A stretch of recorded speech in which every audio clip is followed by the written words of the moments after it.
Blog Talk Radio.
With Off the Chain, and that song, Just the Way You Are by Bruno Mars, it tells it all. It is about tonight's show in a big, big way.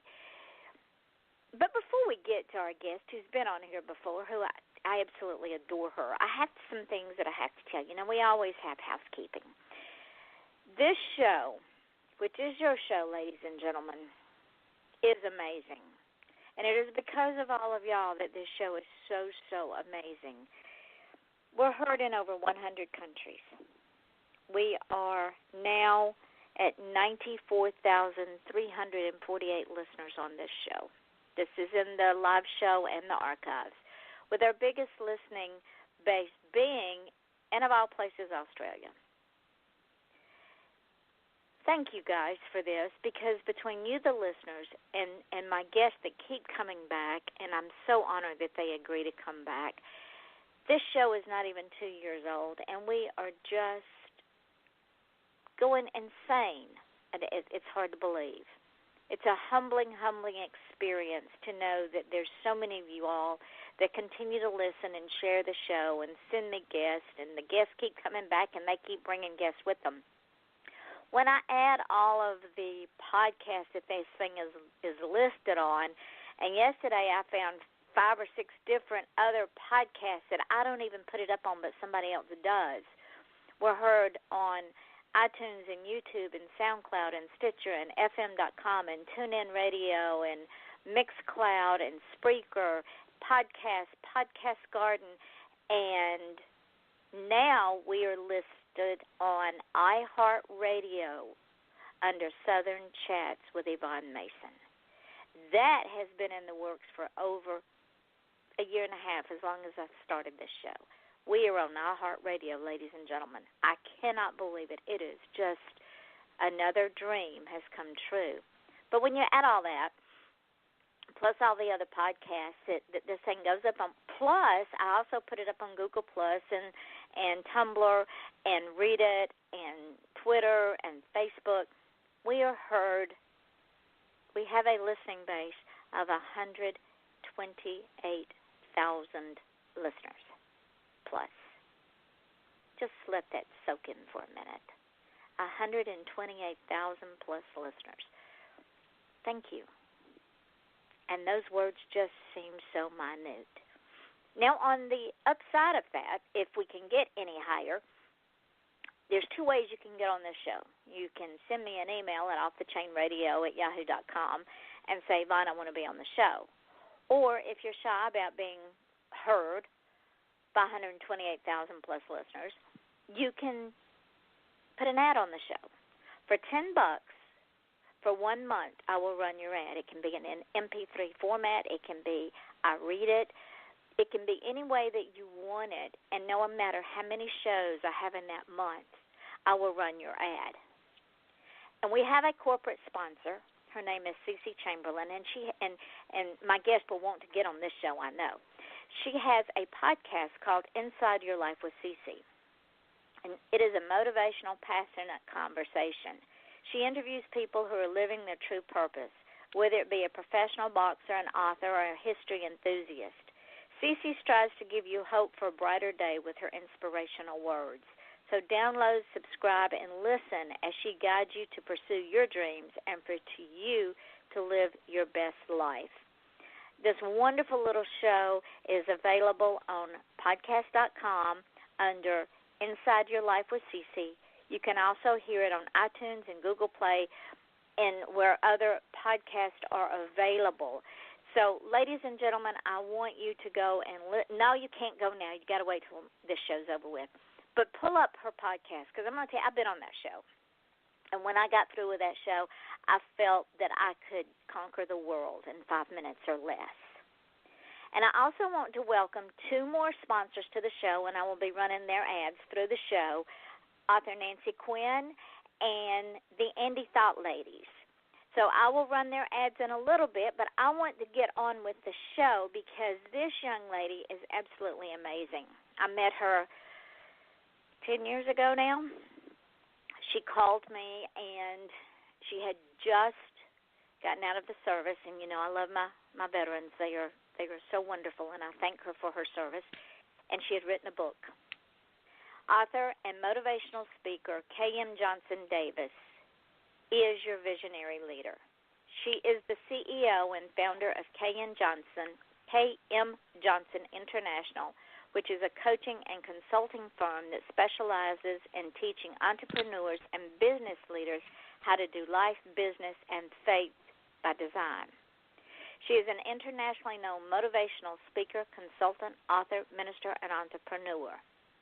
She has served as an officer in the U.S. Army. She's been the business operations manager for a Fortune 500 company and ran 2 successful businesses along with her ministry. Previously, KM hosted the live radio talk show Faith by Design, which was produced by KM Johnson International Ministries, and aired weekly on Christian talk radio station 100.7 FM The Word. KM is a contributing writer for Arianna Huffington's Thrive Global and the author of Knowing the Struggle is Over. and it starts with you. That book just came out last fall. Currently, she travels nationally and internationally conducting seminars, talks, and trainings on faith, leadership, plus success, vision, and purpose. Because inspiring others to build their faith and live in the vision and purpose that God has given them is what KM is most passionate about, she focuses most of her time speaking and consulting. Well, my friend, I am so glad you're here with us again tonight.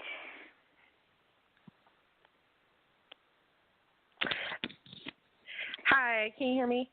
Sorry about that. I think she had me on mute, ladies and gentlemen. She just wanted me to wait, the pregnant pause there. Thank you for having me. How have you been? You have been one busy lady. Yes, ma'am. I've been busy, but I've been great. I've been great. Okay. Let's catch everybody up. You and I met. It's got to be, let's see, this is 2018, 2007 is, I think, 2007, 2008 maybe. It's been so long ago when you called me and said, I just got out of the Army, I've written a book, what do I do with it? It was 2009, I believe, because 2009 is when I published the book.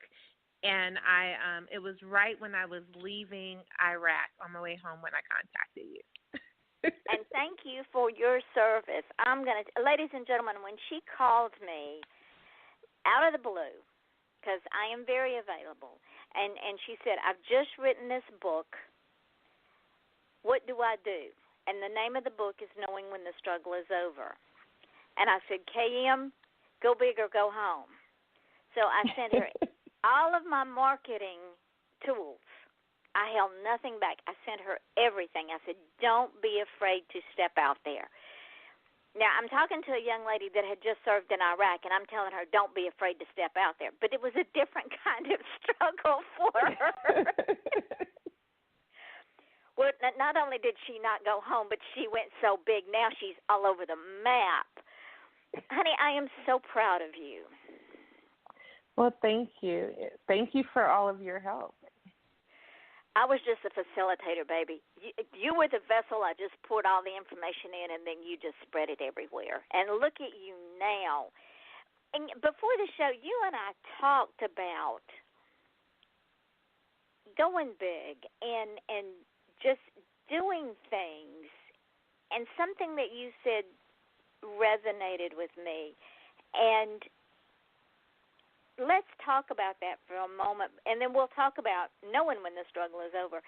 But one of your catchphrases is, I'm going to paraphrase it because I can't remember it exactly, is the situation is not you, it's just a situation.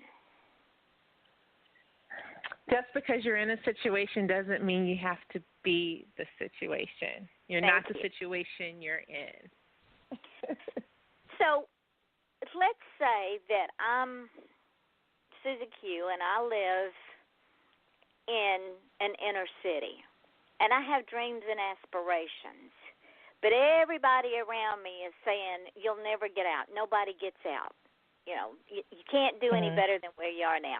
And they want to keep their thumb on me because they don't have the desire to get out, but I do. I become the situation if I don't work towards getting out. Would that be a fair statement? That would be a fair statement. Also, what I would say is that most of the time when a person is becoming the situation, they might be trying, but they're allowing what's being said to cause them to believe it. They begin to believe what people are saying to them. How would one break away from that? As I was telling you before with this show, I had a situation, a couple of years ago where I found myself in a situation. To be completely 100, I moved back home. Whoever wants to move back home, which was in a completely different state. I've been living my life forever. And I only moved home temporarily because my husband and I were trying to transition. And in that short period of time that I was home, I began to realize why I left in the first place.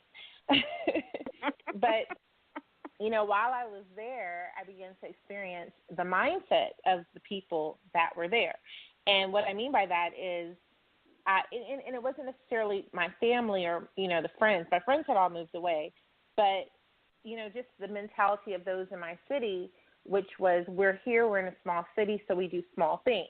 Well, I've lived in Texas all this time, and I've been doing all these big things, as you put it. So my mindset was not on, we do small things. And so I came in there with my big ideas, and my big ideas were rejected. And then I realized, okay, well, maybe I need to change the way I think. Well, that was a mistake, because I tried to conform to the way that the people around me were thinking so that I could better fit in. But what that did was it began to change who I was, because now I was taking mold and shape and form of that situation as opposed to being true to who I was. And, I know in business we tell you to come in and, get a lay of the land, and then you just kind of adapt a little bit to your surroundings. And even in the military, adapt to your surroundings, and that way you'll be taken easily. But a person who's trying to do something that's not the status quo, you can't afford to be a chameleon. You can't afford to be, take on the skin of your surroundings. You've got to allow who you are to come out and to shine. That being said, KM, would it be fair to say now? And I'm going to preface this by saying that when we're young, when we're preteens and teens, and even now 6 and 7 years old, in order to fit in, we try to conform to those we are surrounded with, our peers, and more times than not, we find ourselves totally unhappy and bitter and depressed because that may not be who we are. So would it be fair to say that even as a little one, we should teach our children it's okay to be who you are? I agree. You know what? What's funny is that in the same scenario that I just told you about, I went back home and I started to try to, to be who I thought they wanted me to be. And it was hard because, of course, who I am was always going to shine through. But when I was a child, which is, my mother was telling me that when I was younger, I kind of marched to my own beat. I never did what everybody else was doing. I did what I wanted to do, and then everybody else kind of followed. It was never and when I look back on my childhood, I can see that. I remember I never really thought about what my friends were doing and, the activities. I did try to participate in some of the things that they did, but I still went off and did my own thing, even if my friends weren't doing it too. And, so yes, I don't know that if it was encouraged or not. I don't remember that. I think that's just my personality, but I think we should encourage it because I think now we're not encouraging that. We want them to be so much like the other children and, their cousins and, their next door neighbors that we're not allowing them to be who they are, and we're not bringing out, their gifts and their talents that are unique to them. So would it be a fair statement to say that when we do that to a child, that we not only cheat that child of their full potential of whatever it is that they excel at, whether it's the arts, whether it's business, whether it's military, whether it's an entrepreneur, no matter what it is, we cheat that child of a solid foundation to build on, and we cheat ourselves because we don't know what that child can bring to the table as they get older. I'm going to go a little bit bigger with that, Yvonne. Of course you are. You live in Texas. We cheat the world because I strongly believe that everybody is connected. And so when a person is not living out their full potential, then someone else is lacking because of that. Amen. I could not agree with that more. We are all connected. And as a prime example, I go back to this show. This show started as a dream. I had no idea when I set this show in motion where we would be today, and I could not have done it without all of y'all, because all of y'all have brought so much to the show. It's not my show. It's y'all's show. And without y'all, it would just be a show. But it is everybody's show. So we are all connected. Mm-hmm. And so I mean, to answer your question, yes. If we don't allow that child, if we don't nurture, the child in their gifts and their talents, then yes, we are shorting them from building that foundation, and we're shorting ourselves from that, and then the people around that they would have interacted with or whose lives they may have changed along the way.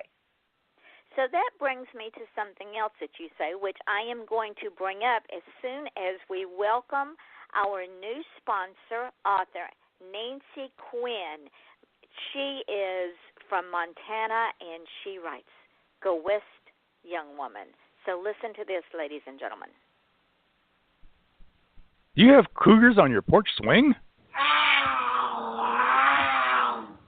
Are horses your new best friend? Do your nicest shoes get buried knee-deep in snow as your toes turn blue? Are you bothered by wolves at your woodpile? No, not that kind of wolf. Join wildlife artist and author Nancy Quinn and her family as they discover an exciting new life in Go West, Young Woman, a true Montana adventure. Available online and in bookstores. Or visit QuinnWildlifeArt.com for a personalized signed copy. Critics agree. It's a hoot.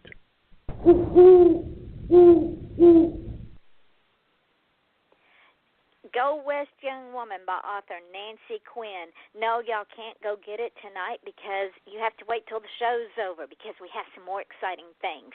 And that brings us back to our guest, author, motivational speaker, entrepreneur, businesswoman, veteran, you name it, this woman has done it. Talk about being an empowered woman.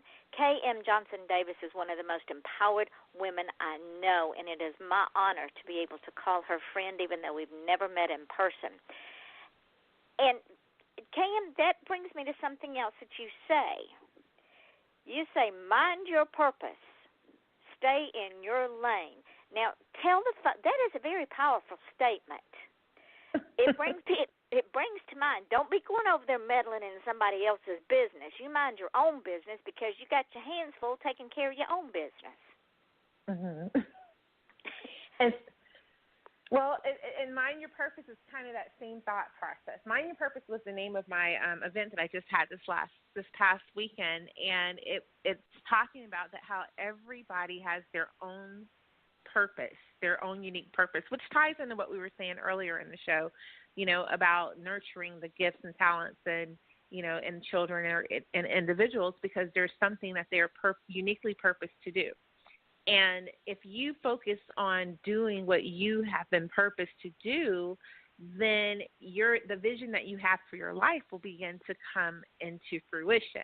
But when we're worried about trying to do what people want us to do or what we see other people doing, and we're not focusing on our own thing, then that's when we find ourselves treading water or, on a stationary bike. Going nowhere fast. Exactly. So when you go into a business and you try to explain to these companies how to be successful in business via the employees and the employer within that business, throw us some hints of some of the things that you teach, because that can help our listening audience be successful in whatever it is they're doing, whether it's working for somebody or whether it's their own, or even in relationships.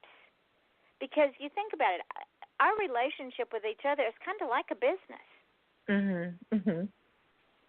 Well, and with relationships, I think we all forget that the way that we respond in one relationship is how we respond in all. So the way you respond with your spouse is the same way you respond with your boss.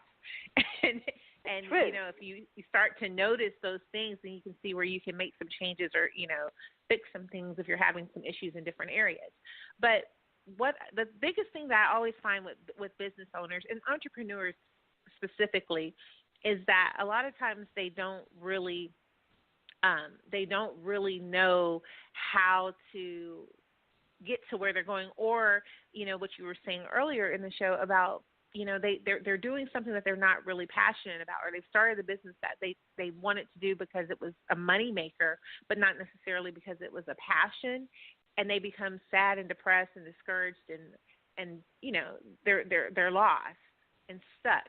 And so that's what I usually come across. A lot of people become stuck and they're wondering why things aren't working. And usually the things are not working for them because they're not doing, again, and I hate to go back to this, well, actually I love it, but they're not doing what they were created to do.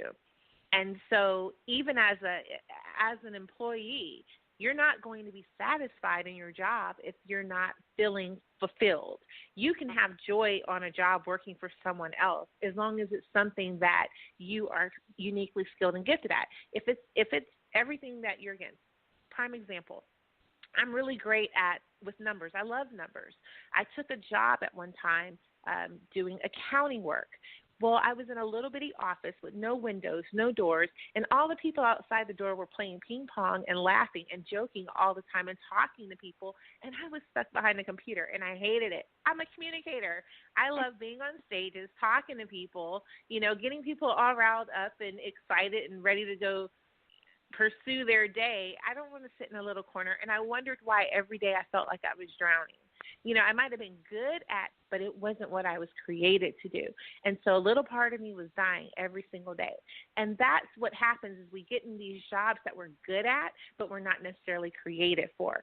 And so you have to be able to identify that as an individual. And then as a person that's in the leadership position, you should, when we're placing people in different things or positions within the company, we have to be able to see what are their strengths, what are their weaknesses, and don't just yell at them about their weaknesses, but find their strengths and then place them in things that are going to utilize their strengths because they're going to be a better employee. And so, I think we fail to look at those things. We just want to have a warm body, and we don't realize there's a fullness to this, because if you have a happy person working for you that's feeling fulfilled, that's feeling appreciated, that's feeling like they're utilizing their gifts and their talents, then they're going to perform for you better. And not only that, but then they will take their weaknesses and they will become some of their greatest strengths. Right. And that's what we also tend to forget. We all have weaknesses and flaws, except my husband, and he thinks he's perfect. Ha ha. And I remind him constantly, no, honey, you're not perfect, but your flaws are okay. We love you anyway. I think every husband thinks that. That's okay. That is true. But when we take our weaknesses, and my prime example, when I get tired, I stutter. And I've done this on the show many times. Years ago, I would have been mortified, but I have learned it's okay because that's who I am. And even though it can be a weakness, it doesn't overshadow my strengths. Mhm. And I think there's like a difference between a weakness and a uniqueness. So there are some things that you may not be great at, but they are unique to who you are. They kind of make, that's that little quirk about you. I remember when I was in high school and I was getting into modeling. And at the time, they would tell, we were trying to find flaws. We wanted the gap in our teeth and the mole on our cheek and all of, the eye that was a little offset, because that's what the people were looking for when they were looking for models. They wanted someone that had something that wasn't perfect. Uh-huh. And so, because it made them unique, it made them distinct, and it made them stand out. And so, I think about that with that. So even though it might be a flaw to one, it becomes a strength, for you, because it's part of who you are. And makes one unique. This is what I tell my autism parents that come on the show and talk about their children. To me, they're not disabled. They're unique because they're brilliant. Mm-hmm.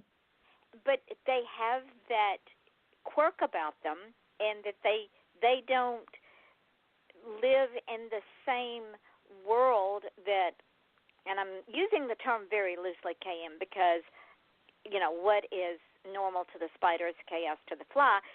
What normal people are like, they are so busy in their mind with their brilliance that they don't communicate with the rest of us like we think they should, but they do communicate. We just have to learn how to listen. Exactly. You know what? That's so funny that you mentioned that, because I was watching something today on TV, and it was, well, on Netflix, and it was and there was a particular part where the guy had he had a little bit of brain damage, and so he was trying to be rehabilitated, and so he was having a really hard time expressing himself. And when he was trying to tell his coworker that he had not, that he had not solved something, he said the way that he responded was, "I did not figure this out today." And everyone kept saying, "Well, we know you didn't figure it out today. It's okay." But he kept saying to them, "No, I did not figure this out today." And finally someone listened and said, "Oh, you didn't figure it out today, but you figured it out before today." See? And it made me think, sometimes we need to stop and listen, because the person could be saying something to you and you're just not hearing what they're saying. Or you're putting your own interpretation on what they are trying to tell you because you want to hear it a different way. Right. And the way he said it wasn't wrong. The way he said it was not wrong, actually. It's just that we would have preferred for him to say, "I didn't do it I discovered this before today." Right. But because he didn't say that. I figured it out yesterday. I didn't figure it out today. But he left off and we assumed he didn't figure it out at all until somebody went, "Wait, hello, stupid." Exactly. Now, I've got to play one more short ad, and then I want to talk about knowing when the struggle is over, because that plays right into the conversation you and I just finished up. So, ladies and gentlemen, this is the Andy ladies. So hold on, and you'll want to listen to this too, KM, because these girls, you need to hook up with these girls. Hold on.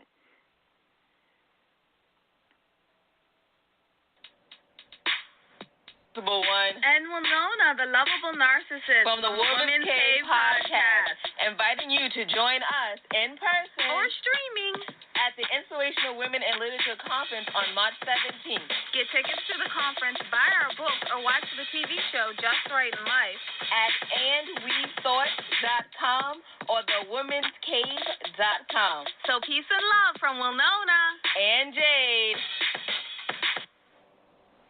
That is the Andy Thought ladies, and talking about empowered women. If y'all live in that area, you will want to get tickets to that empowerment.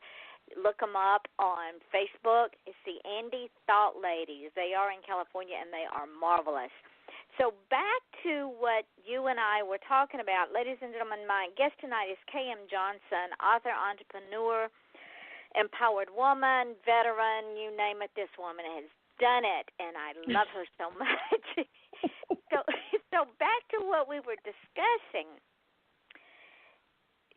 When you were on your way home from Iraq, and you had written, "Knowing the struggle is over," tell the folks about that, because you came out last year with another book called "It Starts With You." But people really need to read Knowing the Struggle is Over first. I'm thinking, I could be wrong, been wrong once before in my life, before they read It Starts With You. Tell the folks a little bit about that, because it goes back to what we were talking about, in that sometimes we only hear what we think we hear. It was funny, because when I published that book and I said, "Knowing the Struggle is Over," one of the things that I got from a lot of people when I would tell them about the book is that I'm not struggling with anything. And I'm looking at them like, "Are you sure?" Because it's not just about drugs. It's not just about alcohol. It's not about food or money. I mean, we struggle with different things on a day-to-day basis. It doesn't have to be something severe either. Knowing the Struggle is Over is a book about anyone that's transitioning or going through a moment of temporary uncomfortableness, whenever you're going through something and you just don't know how to get it. It could be depression. It could be just, an insecurity that you're having for a moment. This struggle could last for a day. Who knows? But my point is that, we all find those times where we are stuck and we don't know how to get out of that. And that's what knowing the struggle is about. I give you 3 steps, and I work you through it. This is what you need to do from start to finish. And I'm going to tell you, Yvonne, when I wrote that book, at the very beginning, I was in a struggle. But by the time I finished that book, as you know, by the time I published it, I was leaving Iraq. I started that book before I even deployed to Iraq. I started the book before I even knew I was going to Iraq. Like, things began to change rapidly, as I was writing that book. I think by the time I finished all of the chapters except for the last 2, that's when I got my deployment papers. And the last 2 chapters were completed and the editing and proofreading while I was deployed. And so, you never know. And then that's the other thing. And I'm sorry I'm going off a little bit, but if you have a book in you, write it. Just write the book. Just do it. This is off the chain, honey. Our conversations can take a detour on a dime. But you're right. Because for some people, the struggle is, well, should I write? Am I good enough to write? Will anybody read it? What am I going to – I know what I want to write about, but that is the struggle, is doing this second guessing of yourself. And again, we go way back to the middle of the conversation where we talk about do things that you're destined to do. Mm-hmm. And and you know how I told you earlier, I would just kind of march to the beat of my own drum. Well, I'll be honest with you. When I was in high school or even junior high maybe, I sat down and said, I want to write 1 book, be on the cover of 1 magazine, record 1 CD, and if I do all those 3 things, I will be happy. If I do more with those 3 projects, I will be happier, but I will be happy if I can just do those 3 things. And so I set off to do those. And it wasn't because I wanted, to make millions or have 1,000, hundreds of thousands of people read it. Of course we want that, but that wasn't my initial reason. I wanted to do it because I wanted to know that I did it. It was initially just for me to be able to set out to do something that to accomplish a goal that I set for myself. And that's what I did. And that comes back to knowing that the struggle is over because you did it for yourself. And we forget to do that many times. We forget that it's okay to do things simply because we can. We don't need anybody's permission.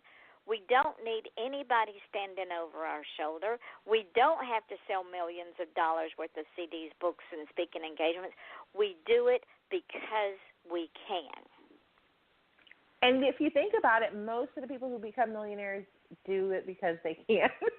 Exactly. Because they're either too stubborn to quit or they cannot not do it. Exactly. You think about it. Go ahead, because I know you're going to say the same thing I am, so go with it. Well, no, I was going to say, so whatever is in you, whatever it is that you have on the inside of you that you're wanting to do, you just need to do it because no one else can do it but you. They can do something similar to it, but it will never be what you can do because everything that you would put into it is unique to you. Your thoughts, the way you write, the way you speak, the way you construct a sentence. Everything about you is unique. And so that's why you have to do what it is that's instilled and put in you.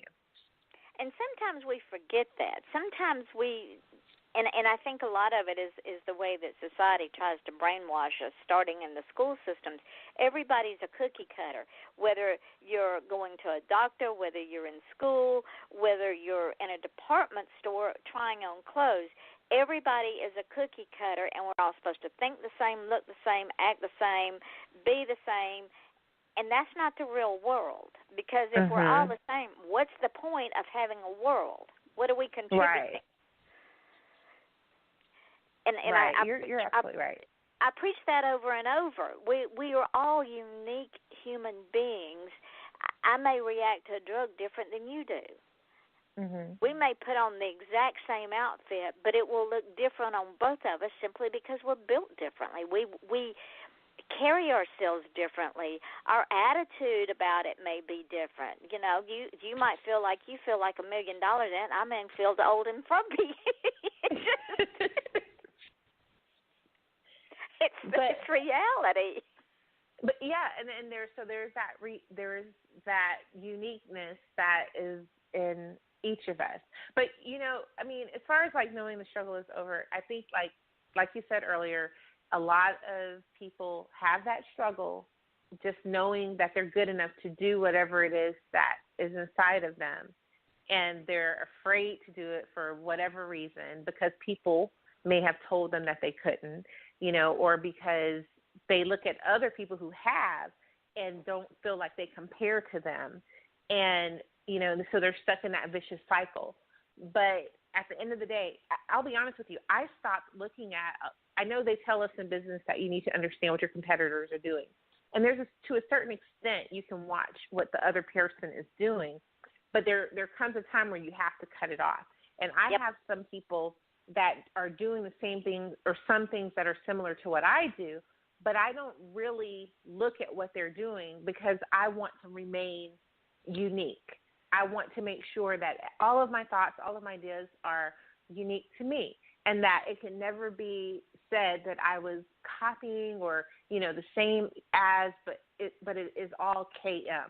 And yes, I'm aware of what they're doing, but at the same time, I'm not watching what they're doing, if that makes sense. And it doesn't affect your attitude and your way of reaching your goals. Right. Because you don't have to compare yourself to them. And this also goes back to us as children. We're taught, well, you know, little Susie Q over there, she is just so cute. She's got those little blonde curls and those blue eyes, and her mama just dresses her in all that frills and lace, and look at you. You're in blue jeans and boots. Okay, but that's me. Exactly. You know, and I think we're all guilty of that on both sides, though, because think about how many times you as an individual have said, look at Susie Q over there. She's wearing her dresses, and I'm always wearing jeans and boots. Maybe I should wear my dresses, you know, and so we do that with ourselves. You know, we do. It might be the adult doing it to the child, but it's also the adult doing it to themselves sometimes. Because it becomes a conditioned reflex. Mhm. Exactly. But you can't. I mean, you can obviously because we do it very well.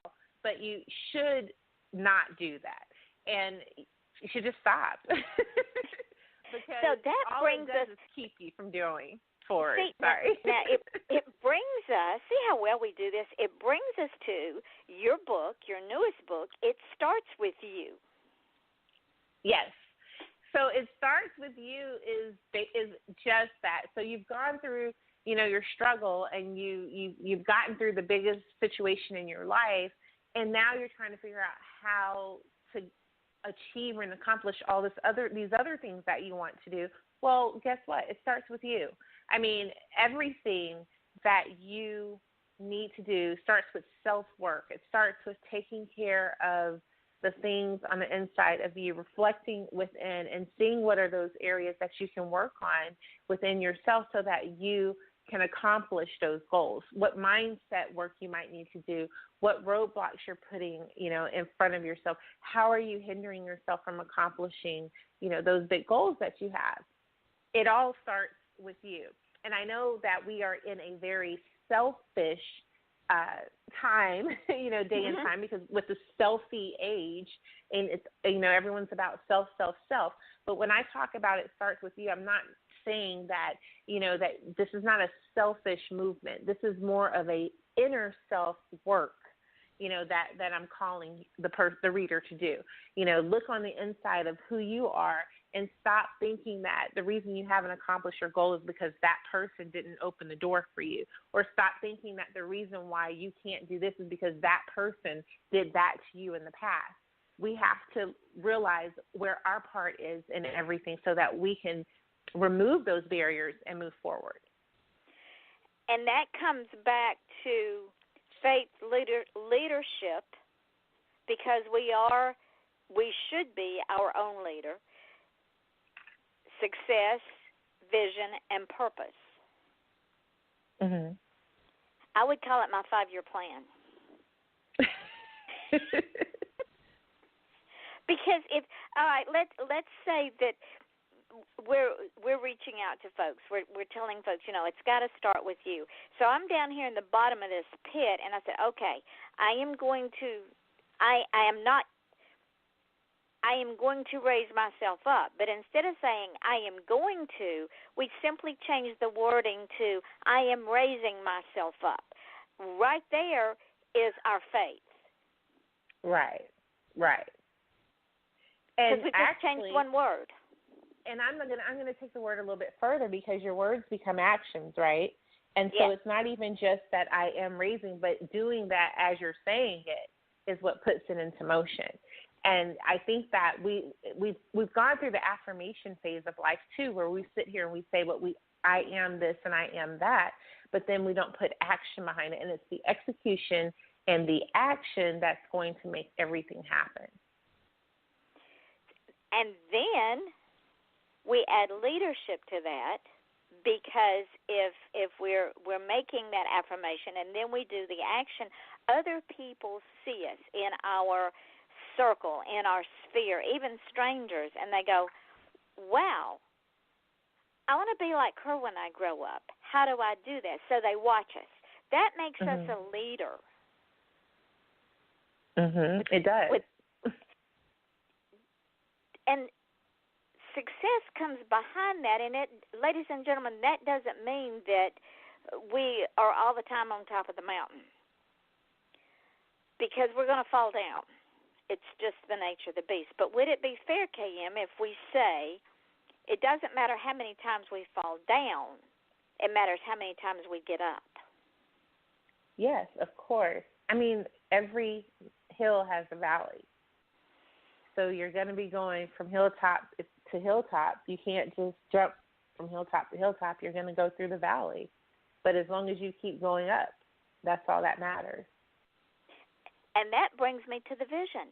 You keep your eye on your vision, whatever that vision is. Would that be fair?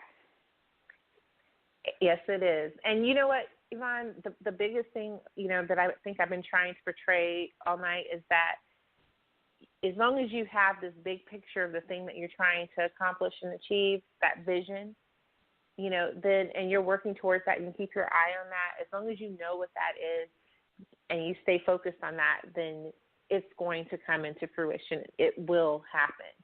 But it's when you take your eye off of that, when you lose focus, that's when things begin to change.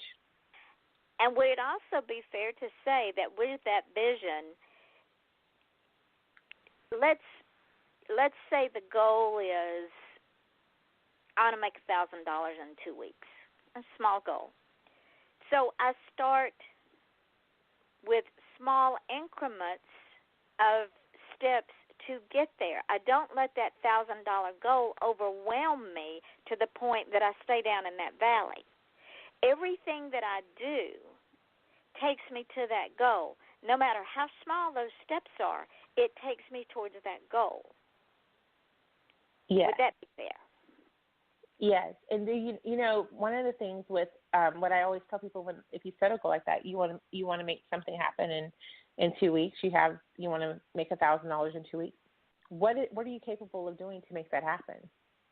What are the things that you can do that will guarantee that $1,000? Write it out. Okay, so what do you have to do to make those things happen? Those things that you've said, okay, if I sell 10 books, if I sell some clothes, if I don't know, if I work for 40 hours at my job, work 10 hours overtime, whatever the case may be, whatever you've come up with, now go out there and make it happen. And guess what? You'll accomplish that goal. I think it's bringing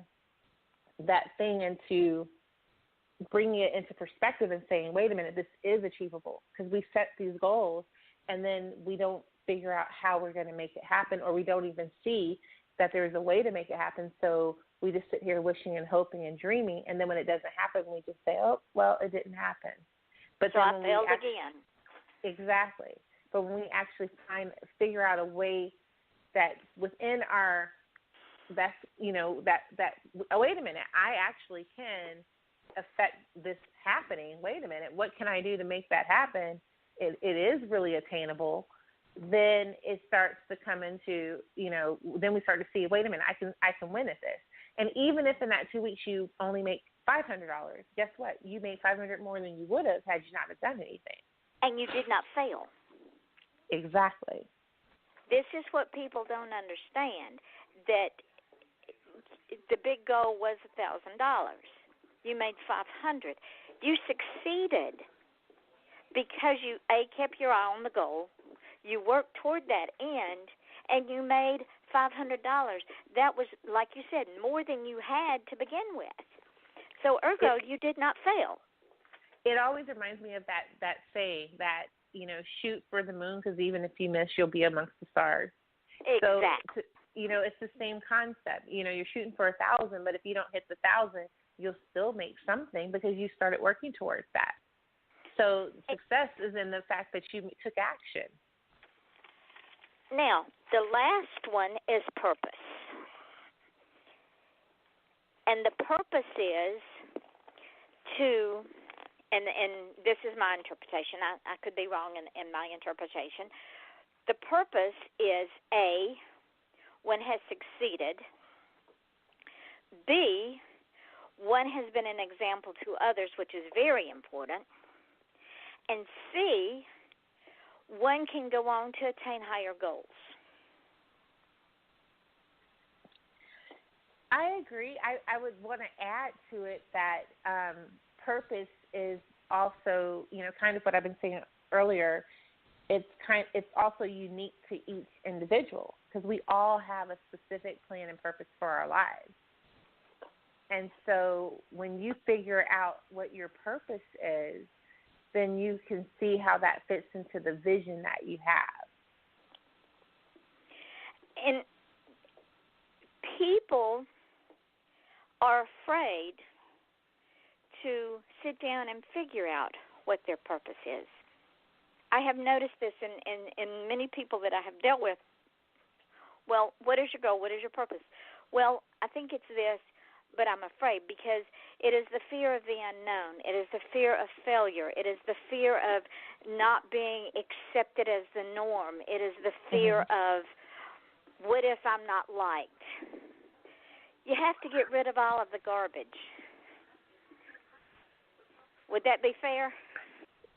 Definitely. And you know what? If people like that, we sit here and we say all of these things so that we don't have to answer to it, so that we don't have to stand up and actually perform or actually do or be who we've been created to be. If you think about it, purpose, the word purpose means a reason why something was created, okay, by definition. So in order to understand what your purpose is or to explore your purpose means you have to understand who you are. You have to know yourself, and you have to be honest with yourself, and you have to, dig deep and say, this is who I am. This is who I was created to be. And no one wants to really be honest with themselves. They're barely honest with other people, so why would they be honest with themselves, right? And that is, let me tell you, I had to do that to myself because I was losing my mind. And I thought, wait, stupid. You're in this for you, not anybody else. So take a look at yourself. Good, bad, indifferent, it doesn't matter. It's okay because you have a purpose. It took me 30 years to figure it out. I had to tell, I always tell people, the story about my husband, but, it wasn't until my husband and I sat down one day and I finally said, look, I hate washing dishes and I'm tired of pretending like I like it. So can we just get past this because I don't want to spend the rest of my marriage pretending like I'm, Susie Homemaker and I'm going to go in there and watch, dishes like that. It's just not me. And so we actually had a long conversation, and he told me all the things he didn't like doing. I told him all the things I didn't like doing, and it felt so great afterwards because guess what? I was no longer pretending to be who I wasn't, and I wasn't, I was telling the truth and being honest about who I was. And that, when you are honest with yourself about who you are, it changes things in your life. It does. It's like shedding a second skin. It's freeing. It's empowering, actually. Yes. Because It's that's amazing. what that does. What does that do? When you are honest with, wait a minute, this is who I am. Like you said earlier, I stutter sometimes. Oh, well, that's who I am. When you can embrace that and you can accept that and you see it as, you don't see it as a flaw, you just see it as a uniqueness, then it helps you to begin to embrace everything else about you, good and bad. Because this is not all focused on the bad stuff, because when you can embrace the negative stuff about you, you can begin to embrace the good stuff. I think we have a harder time embracing good stuff. And you know who taught me that? My brother, who is mentally challenged, taught me that. I know, it's a quiet moment there. My brother, who has brain damage, who is mentally and physically challenged, it was after I was grown and started doing his book, he taught me it's okay to be who I am. Mm-hmm. Simply because he's okay with who he is. Exactly. And I think you're not going to believe this. We're not finished talking, but we're running out of time. Oh, my goodness. And I know you're going to come back and we're going to continue this, but folks need to know where to find you. Oh, well, definitely on my website, www.KMJohnsonDavis.com.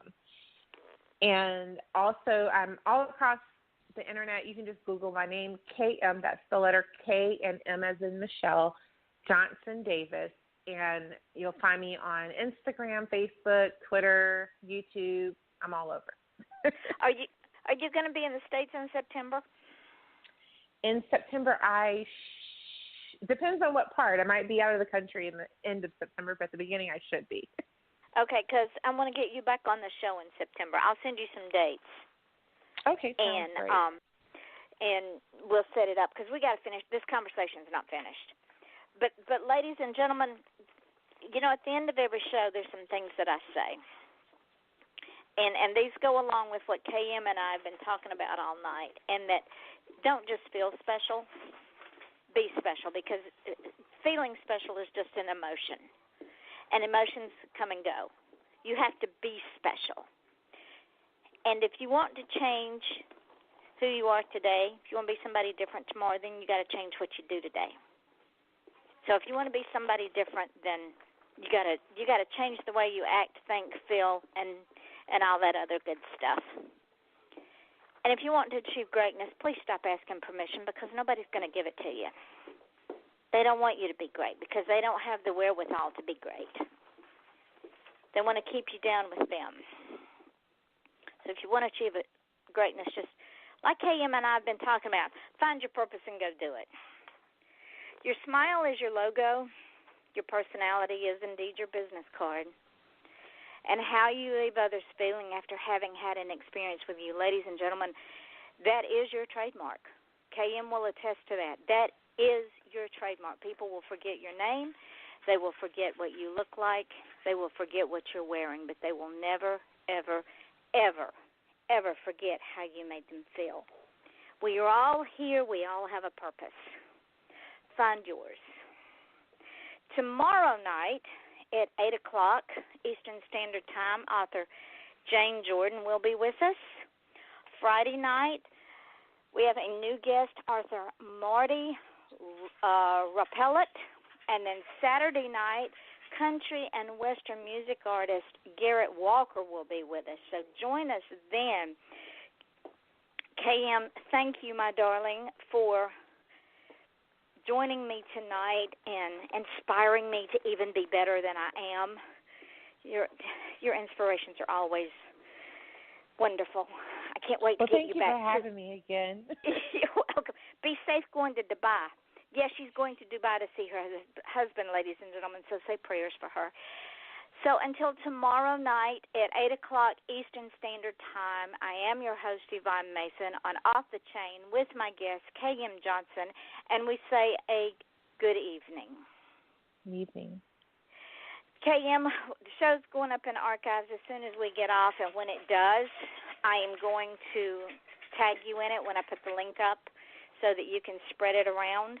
And then tomorrow I will put it on all the podcasts I talked about and send you the link for that as well so that you can spread it around and enjoy it and get some more inspiration going for folks because you're wonderful.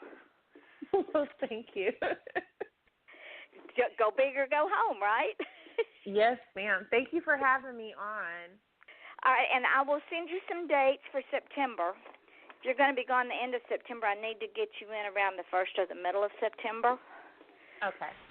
And you just tell me if the dates are good, and then we will go from there. And once again, my darling, thank you so, so much. I am so humbled and so proud of you, and I just watch you fly.